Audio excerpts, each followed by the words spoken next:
Welcome to Luca is a billionaire, where the only thing I invest in is your answers. You need a current backup, so create one now to protect data. Once done, go straight to Settings. In general, look for VPN and device management and locate the iOS beta software profile. Tap the profile, choose Remove Profile, and confirm with your passcode. This stops future beta updates.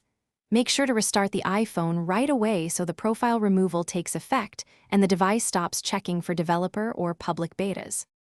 Once your device has restarted, check Settings General Software Update to verify the beta channel is gone and that only official releases appear.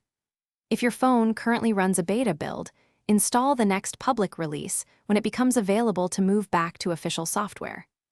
If you need to return to the last stable state immediately, connect to a Mac or PC and restore from the backup you made before installing the beta. Restoring removes beta-specific changes and brings you to a stable release.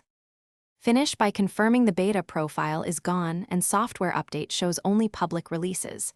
This ensures you won't receive beta builds. If the device still behaves like a beta build, put the iPhone into recovery mode, connect to Finder or iTunes and perform a restore, then reinstall your backup. If you encounter errors, such as update failures or device instability, make sure to retry Restore and, if unresolved, contact Apple support.